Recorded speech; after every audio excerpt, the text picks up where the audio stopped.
Hello à tous, c'est Louisa, j'espère que vous allez bien. Vous regardez Midi Expert, le visio live où des experts te donnent leurs conseils pour que tu puisses réussir ton insertion professionnelle.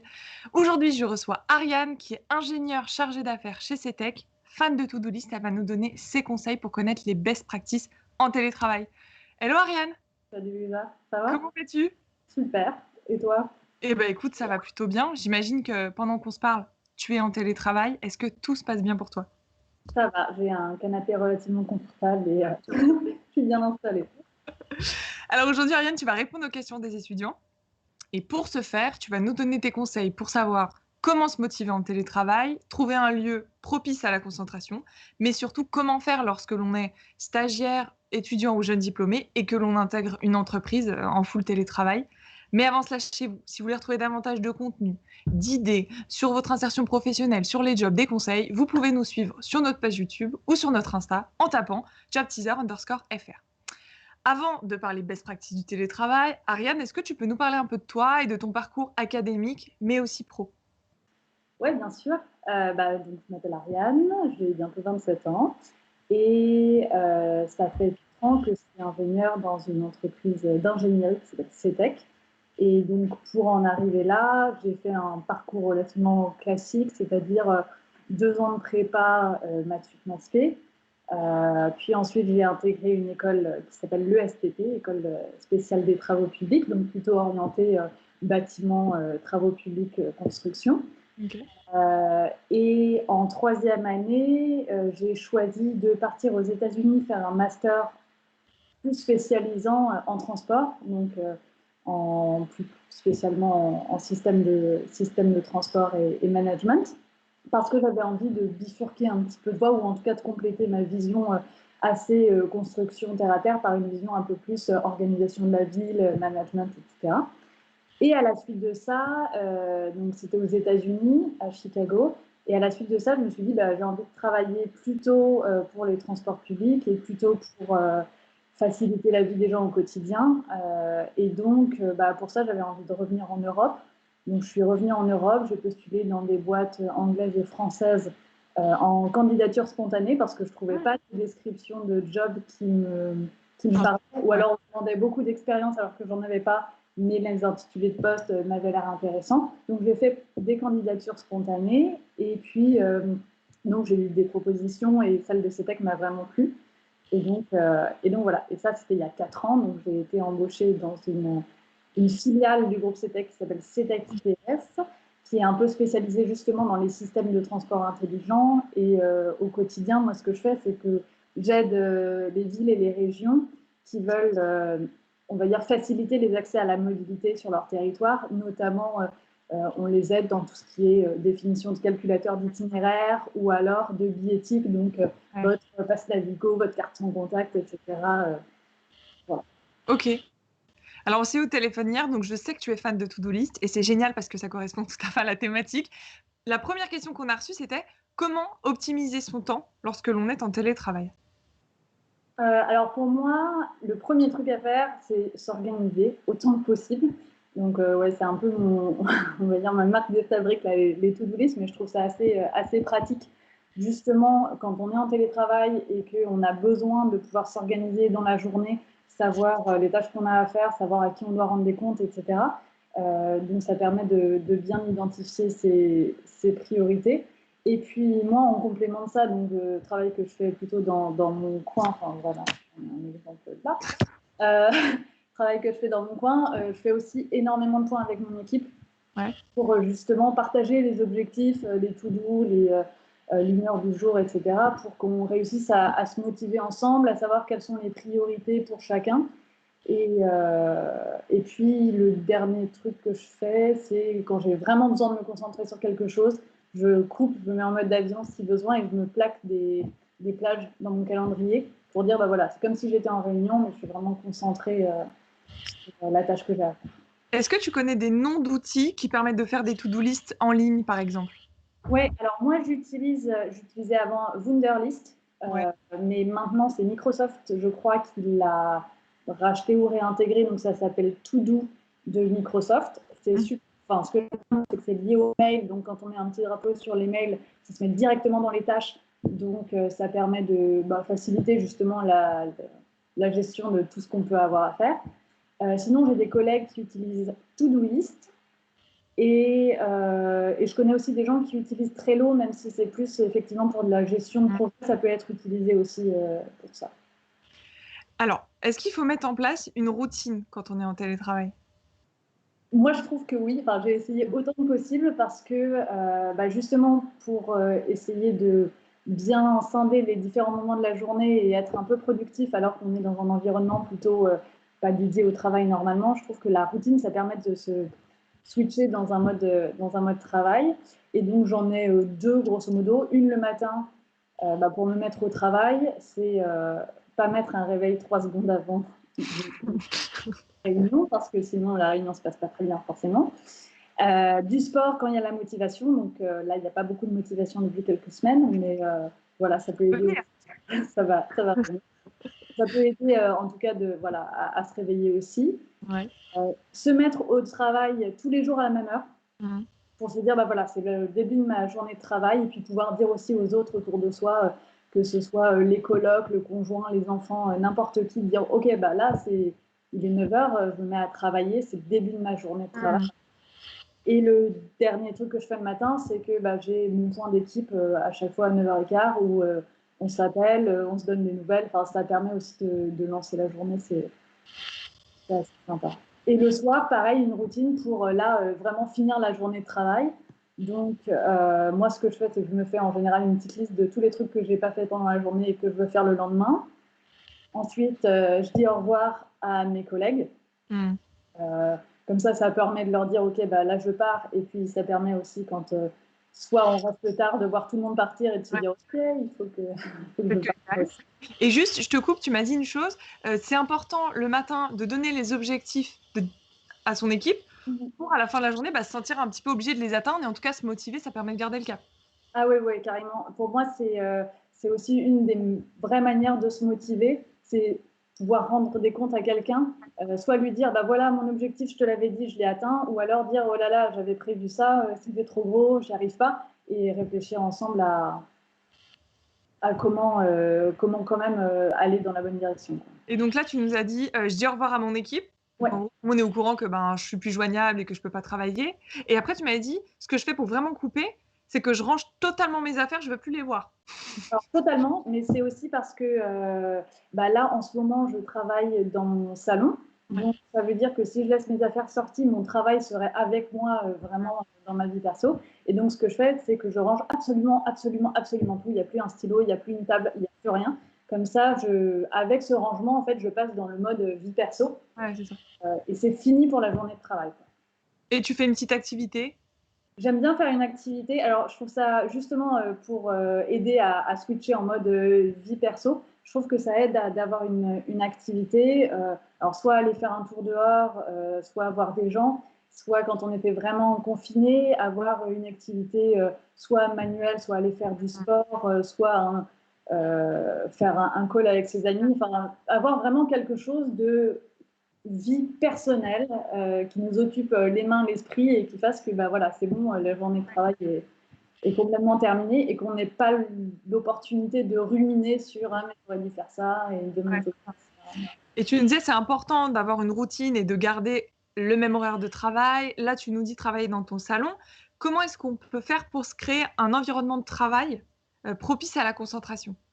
Alors pour moi, c'est vraiment cloisonner les espaces. Alors si on peut le faire physiquement, c'est-à-dire si vous avez une pièce dans laquelle vous pouvez vous installer et que ce soit votre pièce spéciale pour le travail, c'est vraiment l'idéal parce que c'est comme quand vous allez en cours ou c'est comme quand vous allez au bureau. En fait, vous faites là aussi la transition mentale de OK, je suis là pour bosser, donc c'est la pièce spéciale. Si vous n'avez pas de pièce spéciale, avoir une table spécifique ou un petit coin de pièce, ça peut aider. Et sinon, pour moi, c'est aussi dans la routine finalement, dans la manière dont on s'installe et dont on se désinstalle à la fin de la journée qu'on peut aussi s'aménager ce lieu confortable, mais qui ne soit pas un lieu qui empiète forcément sur sa vie privée, notamment quand on a un petit studio et tout. Mais c'est vraiment, en fait, finalement, essayer aussi dans la manière dont on s'installe, d'aider le cerveau à se dire, OK, bah, je suis là pour travailler et ne pas empiéter sur l'espace privé avec son stress, son boulot. Bah, par exemple, moi, je ne bosse pas dans mon lit et je le déconseille fortement parce que ensuite, bah, le lit devient aussi le lieu du travail et on dort moins Donc, bien. psychologiquement, c'est important de délimiter aussi les endroits, de se programmer.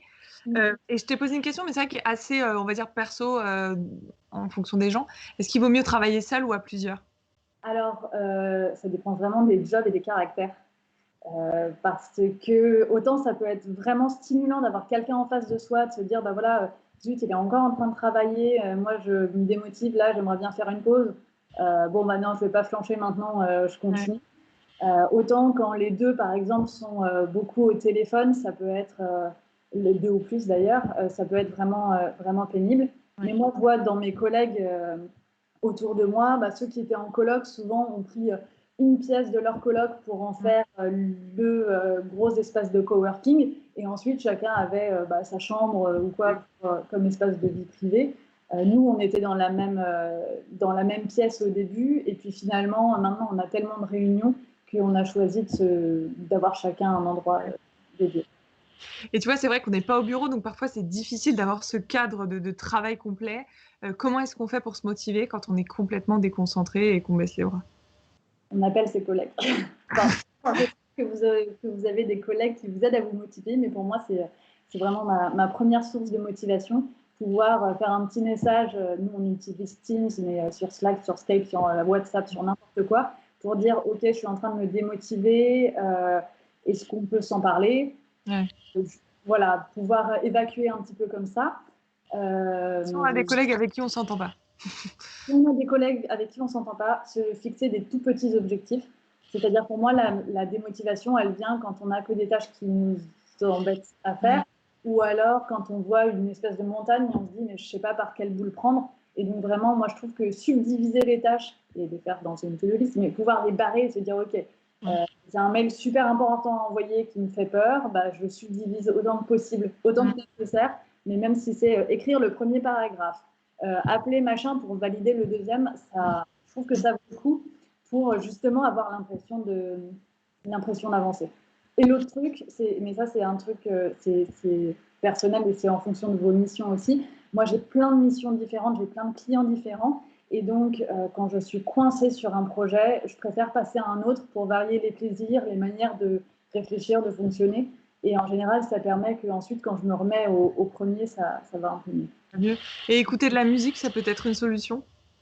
Alors là aussi, ça dépend vraiment des habitudes de travail. Moi, je sais que je ne peux pas travailler avec de la musique, avec des paroles, parce que sinon, je me retrouve à me concentrer sur les paroles et chanter plutôt que... Eh oui, mais ça dépend ce que tu écoutes comme musique. Il y a peut-être des playlists C'est ça. sans paroles.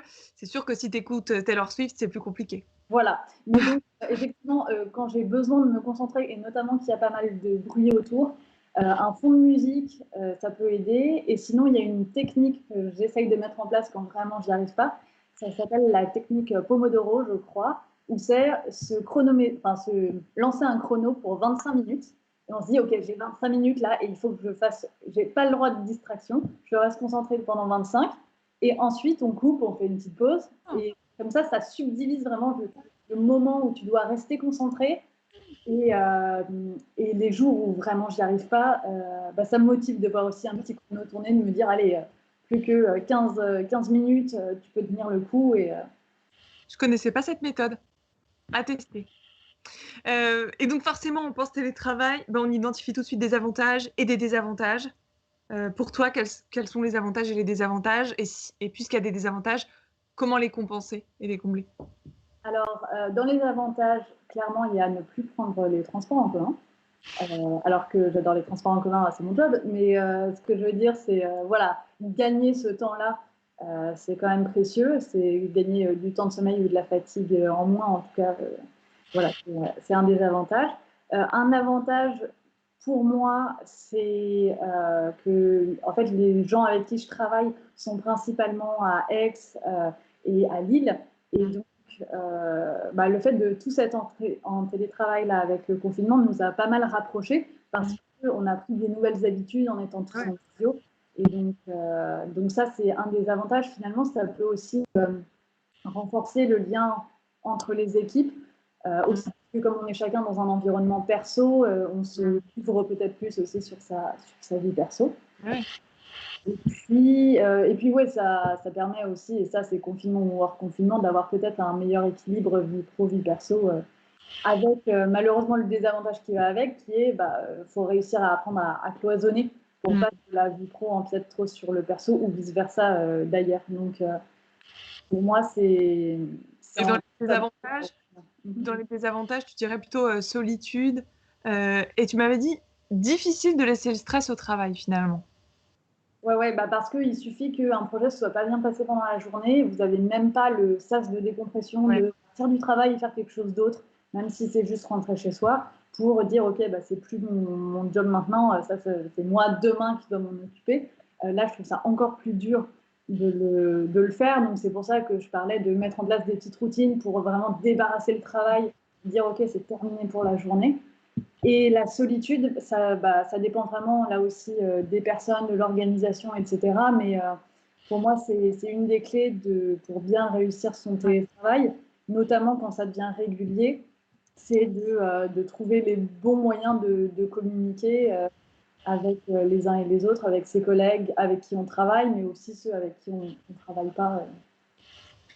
Et alors, comment on fait pour séparer vie pro, vie perso? Parce que c'est vrai qu'on passe notre temps sur Skype, Zoom, etc. Et on rentre finalement chez les gens. Comment est-ce qu'on fait pour séparer sa vie pro et sa vie perso? Pour moi, c'est avec les horaires notamment. Il y a les heures où on est au travail et les heures où on n'est pas au travail. Donc ça, c'est un premier point. Le deuxième, je trouve que c'est aussi une organisation au sein de la maison en fonction de, justement, tout à l'heure, on parlait des colocs ou des collègues qui sont en couple avec des enfants, etc. Dire, mes horaires et mon lieu de travail, maintenant, c'est ça. Alors, c'est une table et c'est de 9h à 18h. Et c'est la limite que je m'impose aussi de travail. Donc, le reste, c'est du perso, mais quand je suis à cet endroit-là, c'est du pro. Je trouve que ça aide en tout cas à se concentrer sur le pro. Et sur le perso, c'est ce qu'on se disait un peu tout à l'heure, avoir des activités à côté ou voir du monde à côté, sortir, pas se mettre une routine de vie perso, mais en tout cas avoir des petites, des choses dans lesquelles on se projette en se disant, ce soir, quand j'aurai fini ma journée de travail, je vais faire ça, et j'ai trop hâte. Ça aide aussi à se dire, chaque chose a sa place. Est-ce qu'on peut s'attendre à être aussi productif en télétravail qu'au bureau? Pour moi, ça dépend vraiment de son travail, de son poste. Et parce que, par exemple, si vous devez aller sur chantier, vous ne pouvez pas être aussi productif, ou en tout cas différemment quand vous êtes à la maison. Et ça dépend aussi pas mal des conditions de travail et de vie, parce qu'effectivement, quand on a des enfants qui ne sont pas à l'école ou des choses comme ça peut être plus compliqué d'être aussi productif en télétravail. Pareil, si on n'est pas très bien installé, qu'on a une mauvaise connexion Internet, etc. Sinon, à titre personnel, en tout cas, je trouve que oui, on peut être aussi productif. En tout cas, là, sur cette période de confinement qui, pour nous, a été une expérimentation du télétravail au quotidien, j'ai été vraiment positivement surprise par cette productivité. Et alors, une question qu'on se pose, avant de te poser celle à laquelle je pense, c'est est-ce que tous les types de contrats pour toi, alternance, télétravail, alternance ou stage, sont favorables en télétravail? Ou est-ce qu'il y a des types de contrats qui se prêtent plus au télétravail? Alors, je ne suis pas RH, donc je ne peux pas répondre d'un point de vue vraiment contrat.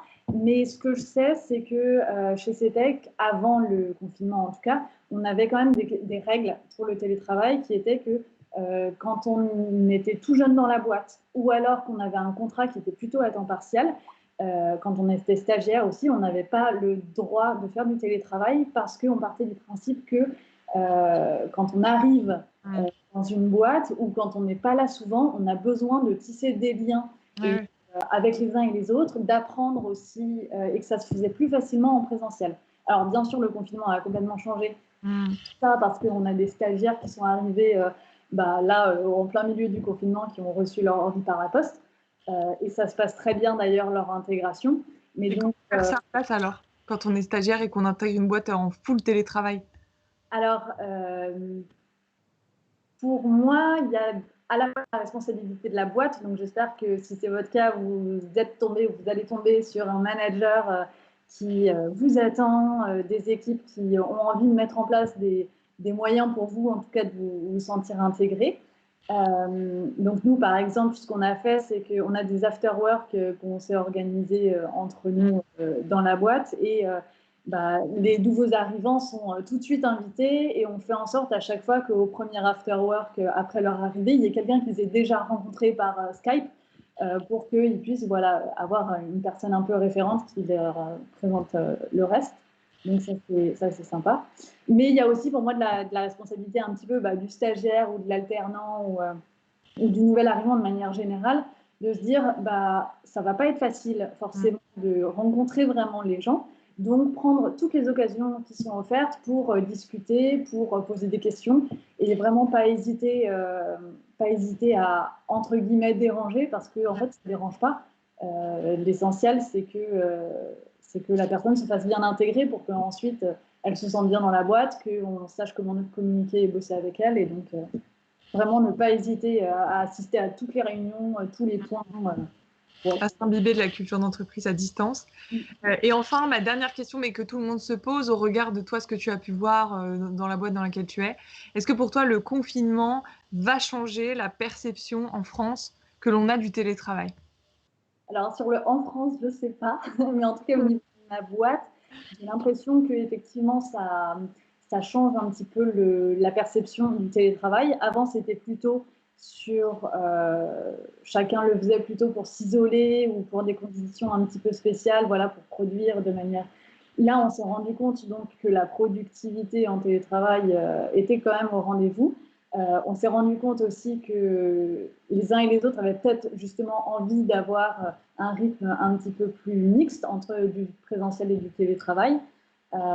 Donc je pense que ça va changer la perception et j'espère que ça va changer aussi la culture de présentéisme qui peut être en place dans certaines entreprises de si t'es pas là et si je te vois pas, t'es pas en train de bosser.